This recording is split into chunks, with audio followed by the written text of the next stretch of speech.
I surprised or shocked or baffled my girlfriend when this past weekend she found out I can recite the entire love song medley from Moulin Rouge. Wow. I was made for loving you, baby. You were made for loving me.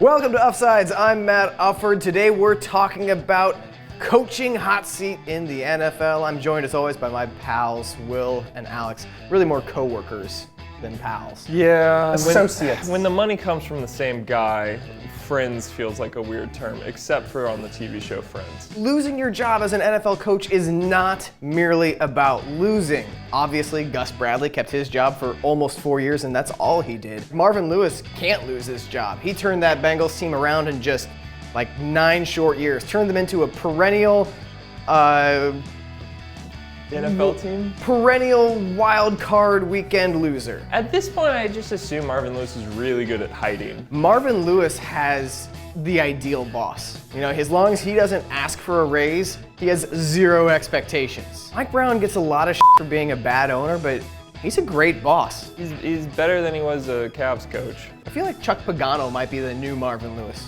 When can you fire him? He has the built-in excuse of like, well, I haven't had Andrew Luck. What are we supposed to do? Plus, I had cancer. You're not gonna fire a guy with cancer. The old C word. Yeah. His owner's a I mean, at this point, it's like he came out and was talking about how Marlon Mack is such a good running back. We need to figure out how to get him more touches. Like, you're the coach. Oh, yeah. That's your job. Someone should really crack this nut. Let's get into signs that your coach is doomed, is gonna get shit canned. Number one, he recorded himself doing lines of blow and sent the video to the model he fell in love with.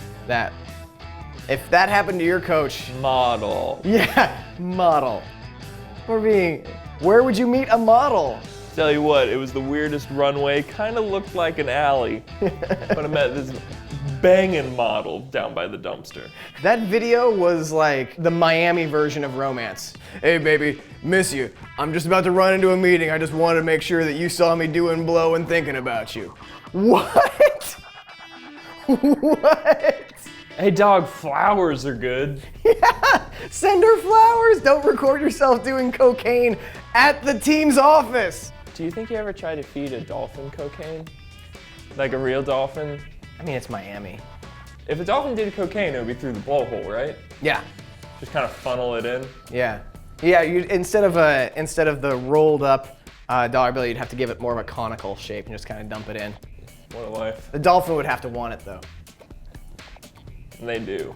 Ocean's Charlie Sheen. Freaks. Surefire sign that your coach is doomed. I really don't like this setup for these.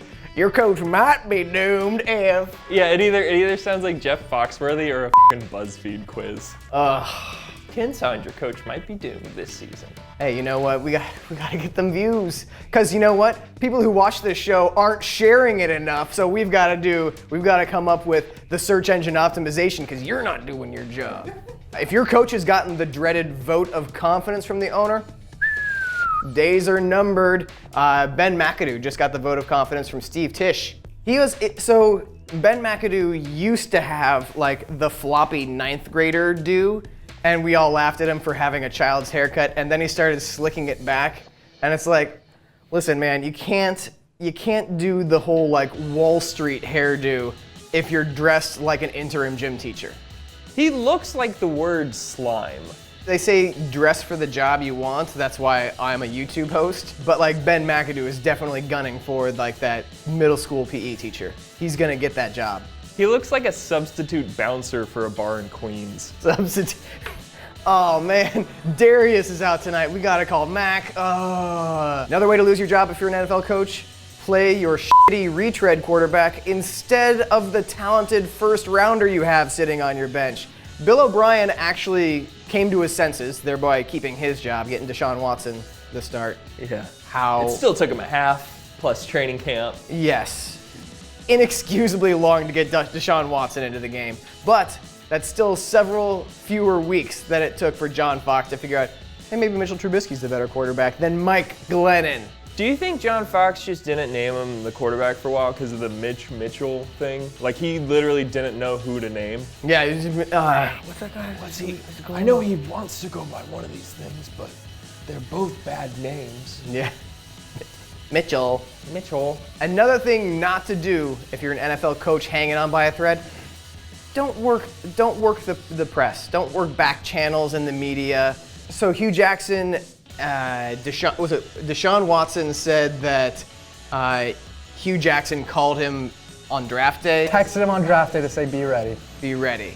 And clearly, I mean, Deshaun Watson was ready on draft day. It's good advice no matter what. Yes. Boy Scouts. And then Hugh Jackson has also complained in the press about not having any control over the roster, which is like a real good way to win over the people you coach. Is like, listen, I can't do anything about the sacks of shit that the management keeps giving me. I can't do anything with this team. As a player, you've got to be like, fuck you, pal. And they passed on Carson Wentz last year, Deshaun Watson not once but twice in 2017, and then they're probably going to take Sam Darnold next year, and he's going to be awful. Every year they just bungle it. But at the same time, if you want to play that card, they've passed on every Hall of Fame quarterback ever. See, part of what the fallacy of your assumption there is that these players would be good if they came to the Browns, but the true thing is that it doesn't matter who the Browns draft, the Browns will make that quarterback bad. That's how it works. You could put f***ing Joe Montana in his prime in the Browns uniform, and he would suck. Be like, who's this Bernie Kosar looking dipshit? And another way to know that your coach is about to be shit-canned, mess up your team's plans for the future. Everyone is celebrating the Jets winning three of their first 5 games. No, Todd Bowles is on the outs. With winning 3 games in the first month and a half of the season, that blows the Jets' plans. They're trying to tank. Stop trying to win, Todd Bowles. You're there to lose. I mean, there's a chance this is just going to be like the most artistic way to tank.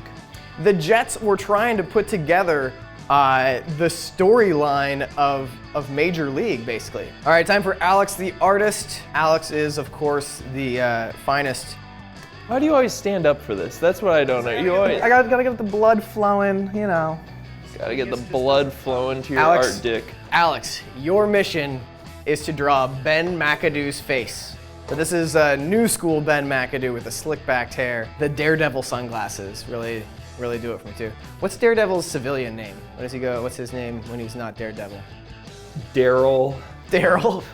Daryl Dev. Daryl Dev. Daryl Devins. Daryl. Yeah, Daryl Devins. Who could Daredevil be? The blind lawyer, Daryl Devins. Daryl Devins.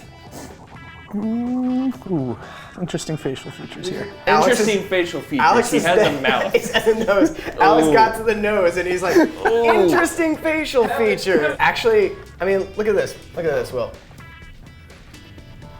It's actually not terrible. Like if you said this is an NFL coach, I might actually guess Ben McAdoo. Here's the thing, though, that just makes it an Alex original. Mm-hmm. You can see his eyes through the sunglasses. I was just about to say. Oh. Look, that is, listen, that is the same amount of care coloring something in that my 3-year-old does. Just mailbag. Andrew Austin said, another episode, same awful loop music in the background. Hey,